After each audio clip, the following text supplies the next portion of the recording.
Hello students, good morning. तो कल हमने आपकी जो एक तीसरी कविता है, कविता के बहाने, कुंवर नारायण द्वारा जो रचित है, उसके जो पद्यांश हैं वो कर लिए थे। अब उसी कविता के जो पाठ्य पुस्तक के जो प्रश्न हैं, अब जो अभ्यास के प्रश्न हैं वो आरंभ कर रहे हैं। तो पहला प्रश्न क्या है? इस कविता के बहाने बताएं कि सब घर एक कर देने के माने क्या है। ये जो शब्द प्रयोग किया गया है, जो पंक्ति प्रयोग की गई है, ये क्या है? तो ये क्या है? बीच में सब घर एक कर देने के माने यानी जो सभी घर हैं उनको एक समान समझना। तो यहां क्या है? इसका अर्थ है भी आपसी भेदभाव तथा ऊंच नीच के भेदभाव को क्या है? समाप्त कर देना। भी सभी को क्या है? एक समान समझना। और क्या है? एक दूसरे के प्रति आत्मीयता का अनुभव करना। और एक दूसरे को क्या है? भी एक समान समझना। और आत्मीयता का भाव यानी एक दूसरे के जो भाव हैं उनको समझना, महसूस करना। छोटा बड़ा, जाति धर्म सभी भावनाओं को मिटाकर क्या है? एक समान देखना। तो जिस प्रकार क्या है भी जो गली मोहल्ले में जो खेलने वाले बच्चे होते हैं वो क्या है? अपने पराये का भेदभाव भूलकर एक दूसरे के साथ खेलने लग जाते हैं। वे सभी जो उस समय खेलते समय वो क्या है? किसी प्रकार का भेदभाव नहीं करते, सभी घरों को एक समान समझने लगते हैं, छोटा बड़ा नहीं समझते। यानी वो अपने साथियों के साथ खेलते समय सभी घरों को क्या है? अपना घर समझते हैं। तो इसलिए कवि क्या कहते हैं भी इस कविता की रचना करते समय कवि सामाजिक भेदभाव को भूलने का जो भाव है वो अपनी कविता के माध्यम से कहना चाहता है। भी हमें क्या है? भी जो संपूर्ण जो भेदभाव हैं उनको भुलाकर सभी घरों को एक समान समझना चाहिए, जिस प्रकार बच्चे समझते हैं। प्रश्न नंबर 2 है, उड़ने और खिलने का कविता से क्या संबंध बनता है?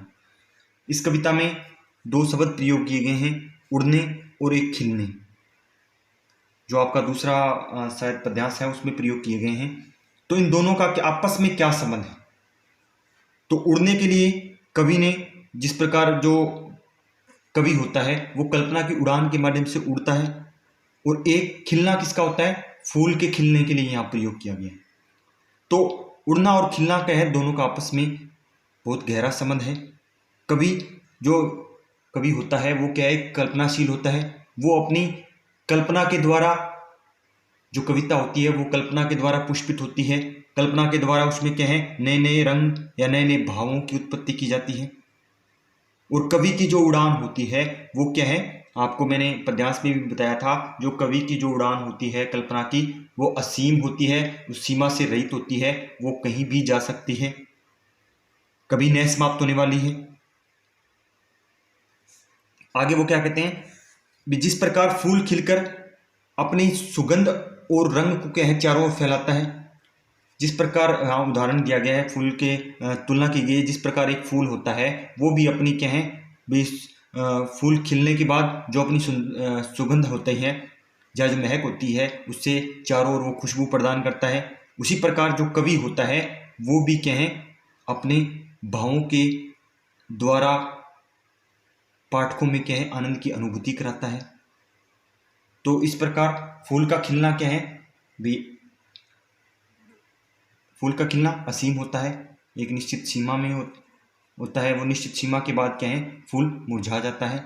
लेकिन जो कविता होती है वो क्या है? अपनी कल्पना की उड़ान के माध्यम से जो रचित होती है वो अपने जो भाव हैं वो उसके भाव समाप्त नहीं होते, शाश्वत होते हैं।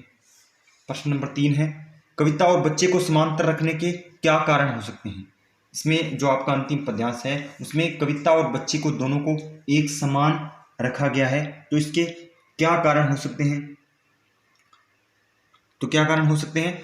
भी जो कवि होता है वो क्या है? कल्पना के संसार की सृष्टि अर्थात जो रचना करके आनंद प्राप्त करता है। उसी प्रकार बच्चे आनंद प्राप्त करने के लिए भी कवि क्या है? अपनी कल्पना के माध्यम से कविता की रचना कर आनंद प्राप्त करता है। और बच्चे क्या है? आनंद प्राप्त करने के लिए जो तरह तरह की जो खेल हैं या जो तरह तरह की क्रियाएं हैं वो करते हैं। और खेलते समय क्या है? जो बच्चे आपस में एक दूसरे से इतना घुल मिल जाते हैं भी वो छोटे बड़े जाति धर्म अपने प्राय का भेदभाव है वो भी भूल जाते हैं। इसी प्रकार जिस प्रकार जो बच्चा है वो भी सभी भेदभाव भूल जाता है, उसी प्रकार जो कवि होता है वो भी अपनी कविता की रचना करते समय किसी प्रकार का भेदभाव नहीं करता और बिना भेदभाव के जो अपनी जो कविता है उसकी रचना करता है। तो इसलिए कविता और बच्चे को क्या है, एक समान रखा गया है या समांतर रखा गया है। आगे है प्रश्न नंबर 4, कविता के संदर्भ में बिना मुरझाए महकने के माने क्या होता है। भी इस कविता के विषय में जो ये प्रयोग की गई है ये पंक्ति, इसका क्या अर्थ है। जिस प्रकार भी कविता होती है वो बिना मुरझाए क्या है, जो अपनी महक है वो फैलाती रहती है। फूल होता है वो क्या है, इसका उत्तर है भी जो फूल होता है वो क्या है भी कुछ समय के लिए जो अपनी महक है या जो अपना सौंदर्य है वो वातावरण में बिखेरता है, फिर कुछ समय के बाद वो मुरझा जाता है और उसकी जो फूलों की जो पत्तियां होती हैं वो भी सूख कर बिखर जाती हैं।